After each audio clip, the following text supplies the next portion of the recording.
हरिओम दोस्तों, welcome back to ninja SVV channel. I am Saurabh Vishwakarma. आज आप देखने जा रहे हो और एक नया एपिसोड जिसमें हम देखेंगे फुल स्टैक डेवलपमेंट में ही कुछ आगे की चीज़ें। तो हमने मोंगोडीबी एटलस देखा, अभी हम देखेंगे कि प्रोग्रामिंग किस तरह से हम स्टार्ट करते हैं। तो प्रोग्रामिंग के लिए सबसे पहले तो आपको मैं फ़ोल्डर स्ट्रक्चर बता दूं। तो ये बैकएंड का फ़ोल्डर स्ट्रक्चर है, फिर फ्रंट एंड का है, फिर मोंगोडीबी एटलस। तो हमने मोंगोडीबी एटलस देखा है, तो ये फ़ोल्डर स्ट्रक्चर मैं आपको बाद में बताऊंगा। तो बाद में कब बताऊंगा? जब फ्रंट एंड और बैक एंड हमारा हो जाए उसके बाद, या फिर अगर हमें मौका मिले तो बीच में भी आपको दिखा सकता हूँ, ऐसे प्रॉब्लम नहीं है। लेकिन मुझे आपको डाइवर्ट नहीं करना है, इसलिए मैं इसे एक्सपांड नहीं कर रहा। और ये फ्रंट एंड का जो एप्लीकेशन है ये भी रेड मार्किंग सिंबल में है। क्यों? क्योंकि इसे मैंने रन नहीं किया है। रन करूँगा तो ये भी वाइट कलर का सिंबल, यहाँ पर जो टेक्स्ट फॉन्ट कलर है उसका वाइट आपको दिखने लगेगा, जैसे कि ये बैकएंड दिखा है।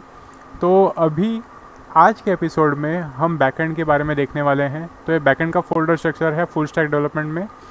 इसमें सबसे पहले तो आपको पैकेज डॉट जेसन फाइल दिखेगी। तो इसे मैं पहले आपको दिखाना चाहता हूँ, कुछ इस तरह से होगा। तो इसमें मैंने सबसे पहले डिपेंडेंसीज ऐड की हैं। तो बॉडी पार्सर अभी डेप्रिकेट हुआ है, लेकिन आप इंस्टॉल कर सकते हो, इसका कोई यूज़ नहीं है अभी। तो इसके मैंने ऑल्टरनेटिव लेके रखे हैं, लेकिन आपके लिए कॉर्स, एक्सप्रेस, मोंगोडीबी और मंगूज़ ये लेने ज़रूरी है। तो मोंगोडीबी आपने नहीं लिया फिर भी कोई प्रॉब्लम नहीं है। अगर आपको मोंगोडीबी में करना है एग्जीक्यूशन बैकएंड का क्रूड ऑपरेशन, तो आप मोंगोडीबी में कर सकते हो, या फिर आप मंगूज़ का यूज़ कर सकते हो। मैंने मंगूज़ का यूज़ किया है प्रोग्रामिंग में, जो आपको एपिसोड दिखाऊंगा। और मोंगोडीबी का भी मैंने किया हुआ है, लेकिन उसे मैंने कमेंट किया हुआ है, तो ये आपके सामने मैं पेश नहीं करूँगा। मंगूज़ ही आपको दिखाने वाला हूँ। एक्सप्रेस है, तो आप कभी भी कोई भी स्टैक यूज़ करोगे, जैसे कि मेन स्टैक हुआ या फिर मर्ज स्टैक हुआ, तो मेन स्टैक यानी कि क्या? मोंगोडीबी, एक्सप्रेस, एंगुलर, ठीक है। तो उसके साथ नोड। तो रिएक्ट में अगर आप यूज करना चाहते हो तो मोंगोडीबी, एक्सप्रेस, रिएक्ट और फिर नोड। तो ये अगर आपको करने हैं तो आपको एंगुलर सीखने पड़ेंगे। तो एंगुलर या फिर रिएक्ट आपके चॉइस के ऊपर है। तो मैंने यहाँ पर फ्रंट एंड मोबाइल एप्लीकेशन का लगाया हुआ है अभी, क्योंकि मैं आपके सामने मोबाइल एप्लीकेशन के साथ full stack development with server और बैकएंड सब चीज़ें जो APIs भी है, वो सारी चीज़ें आपके साथ बताने वाला हूँ, जो होस्टेड भी हैं। तो सबसे पहले आज के एपिसोड में आपको ये इंस्टॉल करने हैं किस तरह से, ये आपको दिखाऊंगा। तो ये कमांड प्रॉम्प्ट है, और इधर मैंने कमांड में चलाऊंगा नहीं, सिर्फ आपको बताऊंगा npm इंस्टॉल। अगर आपको कॉर्स करना है तो यहाँ पर आपको कॉर्स लिखना होगा। अगर आपको सारी चीज़ें एक साथ इंस्टॉल करनी है तो स्पेस देके आपको उनका नाम लिखने होंगे।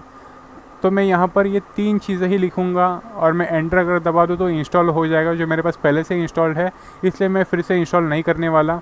तो आपको अगर करना है इंस्टॉल कॉर्स, एक्सप्रेस और मंगूज़, तो आप इस कमांड CLI कमांड का यूज़ कर सकते हो, कमांड लाइन इंटरफेस का। तो ये मैंने किया हुआ है, इसलिए मैं करूँगा नहीं अभी। जैसे आप ये कमांड रन करोगे तो यहाँ पर ऑटोमेटिकली पैकेज और जेसन के अंदर डिपेंडेंसीज में ये सारे डिपेंडेंसीज ऐड हो जाएंगे, यानी कि जो प्लगइन्स है वो। और अभी इसके साथ ही मैं आपको दिखाने वाला हूँ, ये पैकेज लॉग डॉट जेसन को आप इग्नोर कर सकते हो। ये रजिस्ट्रीज़ के रिलेटेड डिटेल्स है जो नोड मॉड्यूल्स में आते हैं, तो इसे मैं ज़्यादा आपको दिखाने नहीं वाला। अभी मैं आपके साथ शुरुआत करूँगा स्कीमा। तो जब हम बैकएंड में आते हैं तब सबसे पहले हम स्कीमा बनाते हैं, और स्कीमा किस तरह से बनता है ये आज आप देखने वाले हो।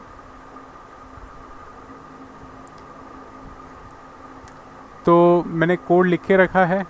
तो ये कोड साइन अप के लिए है।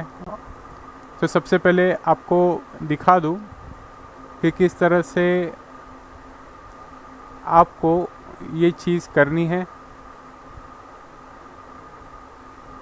ठीक है। तो आपको अगर जूम इन करना हो तो कुछ इस तरह से कीजिए जिससे आपको कोड भी विजिबल हो। तो सबसे पहले स्टेप बाय स्टेप जाते हैं। ये जो मैंने वेरिएबल बनाए हैं कॉन्स्ट mongoose रिक्वायर mongoose, तो ये रिक्वायर क्या होता है कि आपको कोई डिपेंडेंसी जो आपने इंस्टॉल की है npm इंस्टॉल का जो अभी हमने कमांड देखा उससे हमें mongoose लेना है, तो रिक्वायर का यूज़ हम करते हैं। उसके साथ ही स्कीमा अगर हमें बनाने हो तो ये स्निपेट है जो मैं आपको अभी दिखाने वाला हूँ। अभी इस चीज़ का यूज़ क्या है, mongoose वेरिएबल बनाया तो उसका स्कीमा जब हम बनाते हैं तो स्कीमा में जैसे भी डेटाबेस हम देखते हैं, जैसे हमने MongoDB एटलस के एपिसोड में देखा, तो उसमें हमने फर्स्ट नेम लास्ट नेम और जितने भी फील्ड यहाँ पर दिख रहे हैं वो सारी चीज़ें थी वहाँ पर। तो ये कैसे वहाँ पर काम करती है, तो पहले सबसे पहले उसका स्कीमा बनाया जाता है। तो स्कीमा के लिए हम डेटा टाइप देते हैं जो स्ट्रिंग है। उसी तरह से जितने भी आपको स्कीमा डेफिनेशंस डिफ़ाइन करने हो, जैसे कि आपको स्ट्रिंग या फिर इंटीजर जो होते हैं आपको अगर देने हो तो यहाँ पर आप असाइन कर सकते हो। मैंने यहाँ पर ईमेल आईडी को यूनिक रखा है, यानी कि ये एज अ डिस्टिंक्ट काम करेगा। उसके साथ ही मैंने यहाँ पर कलेक्शन दिया है, जो साइन अप का नाम दिया है जो आप MongoDB एटलस में आप देख रहे थे। तो इससे क्या होता है, हमारा स्कीमा बनता है एक वेरिएबल में स्टोर होके, और उसी चीज़ को अगर मैं एक्सेसिबल बनाना चाहूँ तो मुझे module.exports का यूज़ करना पड़ता है कुछ इस तरह से। तो ये बहुत ही किफ़ायती चीज़ है। ये मैं आपको फिर से दिखा रहा हूँ रिपोजिशन करके, तो कुछ इस तरह से था।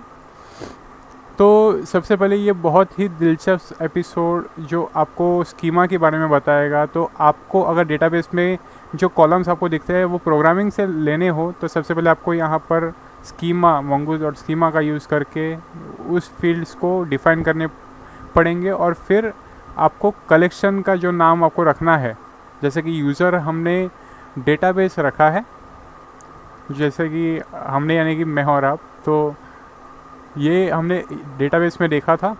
तो उसके साथ ही अभी उसके साथ जो कलेक्शन बनेगा वो साइन अप ये नाम का होगा। तो module.export स्कीमा, ये हमारा schema.js फाइल। अभी आज के एपिसोड के लिए मुझे लगता है कि इतना काफ़ी है। ये सिर्फ आप ध्यान में रखिए, और इस चीज़ पर आप अगर फोकस करेंगे कि स्कीमा है तो स्कीमा आप तरह तरह के बना सकते हो बेस्ड ऑन टेबल्स। तो ये कलेक्शन क्या हुआ, ये जो कलेक्शन दिख रहा है एक टेबल हुआ। इसे मैं यहाँ पर आपको समझने के लिए लिखता हूँ, it is similar to table in SQL। अगर आपको SQL पता हो तो उसमें टेबल्स का यूज़ ज़्यादा होता है, तो यहाँ पर MongoDB में या फिर mongoose का यूज़ करके हम कलेक्शंस और डॉक्यूमेंट्स का यूज़ करते हैं। इतना ही डिफरेंस है और कुछ नहीं।